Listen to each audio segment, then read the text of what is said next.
স্বাগত। আজকে আমি তোমাদের সাথে শেয়ার করব এই সুন্দর মেকআপ লুকটা। সামনেই তো ওয়েডিং সিজন, তোমাদের ফ্যামিলির যে কোনো কারো ওয়েডিংয়ে তোমরা কিন্তু এই লুকটা অবশ্যই ক্রিয়েট করতে পারো। নিজেদের দাদা দিদি কাকু মামা, ফ্যামিলিতে তো কত লোকজনই থাকে, তাদের বিয়েতে কিন্তু তোমরা এই লুকটা অবশ্যই ক্রিয়েট করতে পারো। আমি এটা একটা লেহেঙ্গার সাথে ক্রিয়েট করেছি। এই সুন্দর গ্লোয়িং মেকআপ লুকটা আমি কি করে ক্রিয়েট করছি সেটাই আজকে তোমাদেরকে আমি স্টেপ বাই স্টেপ সবটা দেখিয়ে দেবো। তোমাদেরকে কিন্তু পার্লারে যাওয়ার দরকারই হবে না, এরকম ভাবে যদি তোমরা স্টেপ বাই স্টেপ এই লুকটা ক্রিয়েট করো। তো চলো আর বেশি ইন্ট্রোতে আমি কথা বাড়াচ্ছি না, আমি সরাসরি তোমাদেরকে ভিডিওটা শুরু করছি। আমি প্রথমেই ফেসটাকে ক্লিন করে প্রিপেয়ার করে চলে এসেছি। দেখো আমি প্রথমে ইউজ করে নিচ্ছি একটা প্রাইমার, এটা হচ্ছে রেনের প্রাইমার। তোমরা কিন্তু খুব কম প্রাইসেই পেয়ে যাবে আর ভীষণই ভালো কিন্তু প্রাইমারটা। তারপরে আমি এখানে ইউজ করে নিচ্ছি মার্সের গ্লোয়িং একটা হাইলাইটার, যেটা নিউ লঞ্চ হয়েছে, কিন্তু ভীষণই ভালো। দেখো তারপরে আমি এখানে সুইস বিউটির হাই পারফরমেন্স ফাউন্ডেশন আর মার্সের গ্লোয়িং হাইলাইটার মিক্সড করে অ্যাপ্লাই করে নিয়েছি। আর এখানে আমি ইনসাইটের কনসিলার প্যালেট থেকে আমার ডার্ক সার্কেলগুলো হাইট কালারের জন্য অরেঞ্জ কালারের কারেক্টার ইউজ করে নিয়েছি প্রথমেই। তারপরে ফেসেস কানাডার এই কনসিলার দিয়ে কিন্তু আমি অ্যাপ্লাই করে নিয়েছি। তারপরে দেখো আমি সব জিনিসগুলোকে ভালোভাবে একটা ভেজা বিউটি ব্লেন্ডার দিয়ে ব্লেন্ড করে নিচ্ছি। তোমরাও কিন্তু ভেজা বিউটি ব্লেন্ডার অবশ্যই ইউজ করবে। আর তারপরে আমি এখানে মেবলিন ফিটমির একটা কম্প্যাক্ট পাউডার দিয়ে ফুল ফেসটাকে সেট করে নিচ্ছি। আমার শেড হচ্ছে 230, তোমরাও কিন্তু কিনে নিতে পারো। তারপরে এখানে ফেসেস কানাডার সেটিং স্প্রে দিয়ে ফুল ফেসটাকে কিন্তু আমি সেট করে নিলাম ভালোভাবে। তারপরে আমি এখানে একটা স্পুলি ব্রাশ দিয়ে কিন্তু আইব্রোটাকে সেট করে নিয়েছি। আর এখানে সুইস বিউটির আইব্রো প্যালেট থেকে আমি কিন্তু আইব্রোটাকে সেট করে নেব। তার জন্য আমি এখানে ডার্ক ব্রাউন কালারের শেডটা নিয়ে ছোট্ট ছোট্ট স্ট্রোকে দেখো ভালোভাবে কিন্তু আইব্রোটাকে করে নিচ্ছি। আইব্রো ড্র করাটা কিন্তু খুবই ইম্পর্টেন্ট। খুব ভালোভাবে তোমরা যদি আইব্রো ড্র না করো তাহলে কিন্তু ফেসটা দেখতে একদমই ভালো লাগবে না। দেখো আমি আইব্রোটাকে ড্র করে নিয়েছি।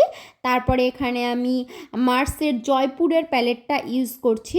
দেখো এটা কিন্তু খুবই ভালো একটা পিগমেন্টেড প্যালেট, একটুতেই কিন্তু ব্লেন্ড হয়ে যায়। তারপরে আমি এখানে পিঙ্ক শেডটাকে নিয়ে ভালো করে আইসের উপরে স্মাশ করে নিচ্ছি। ভালোভাবে তোমরা কিন্তু স্মাশ করবে। ভালোভাবে স্মাশ করে নিয়ে তারপরে আমি একটা কনসিলার লাগিয়ে নিচ্ছি। কনসিলার দিয়ে একটু হালকা করে আমি ব্লেন্ড করে নিয়েছি একটা ব্রাশ দিয়ে। তারপরে এখান থেকে আমি একটা গ্লিটার প্যালেট ছিল আমার কাছে, সেখান থেকে আমি একটা গোল্ডেন কালারের গ্লিটার অ্যাড করে নিচ্ছি। দেখো গোল্ডেন কালারের গ্লিটার অ্যাড করে নেওয়ার পরে তারপরে আমি কিন্তু সেম শেডটাকে নিয়ে আমি আইসের নিচেও একটু স্মাশ করে নিয়েছি হালকা করে।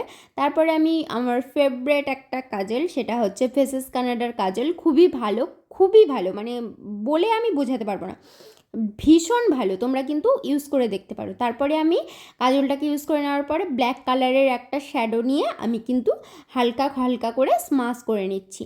তারপরে এখানে মেবলিন ফিটমির একটা আইলাইনার ইউজ করে নিয়েছি। আইলাইনার ইউজ করে নেওয়ার পরে আমি এখন করব কন্ট্যুর। কন্ট্যুরের জন্য আমি জয়পুরের সেম প্যালেটটা থেকে কিন্তু কন্ট্যুরের শেডটাকে নিয়ে আমি কন্ট্যুর করে নিচ্ছি। তারপরে এই সেম প্যালেট থেকেই কিন্তু আমি ব্লাশটা করে নেব। দেখো এখানে পিঙ্কিশ কালারের একটা ব্লাশ আছে, সেটাই আমি ব্লাশ হিসেবে অ্যাপ্লাই করে নিচ্ছি। তোমরাও কিন্তু এরকম একটা প্যালেট কিনে নিতে পারো যেটা দিয়ে তোমরা সব কাজ করতে পারবে।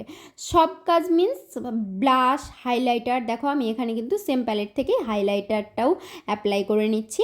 ভীষণ ভালো কিন্তু এটা।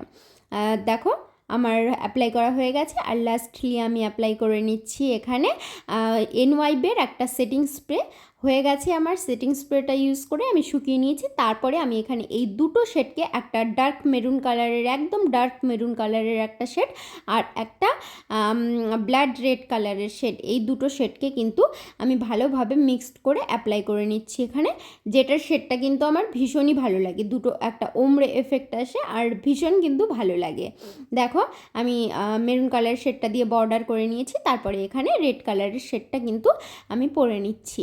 রেড কালারের শেডটা খুব ভালোভাবে কিন্তু তোমরা পরে নেবে। দেখো শেডটা কি সুন্দর এসছে, তাই না?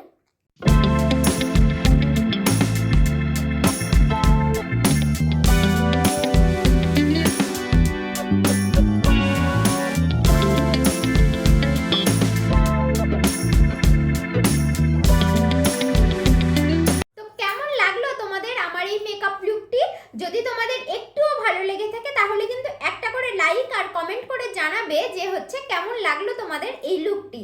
আর যারা যারা এখনই আমার চ্যানেলটিকে সাবস্ক্রাইব করনি তারা কিন্তু অবশ্যই আমার চ্যানেলটিকে তাড়াতাড়ি সাবস্ক্রাইব করে দাও এরকম নতুন নতুন মেকআপ টিউটোরিয়াল পাওয়ার জন্য। তো চলো সবাই খুব ভালো থেকো, সুস্থ থেকো, আবার আসছি নতুন এরকম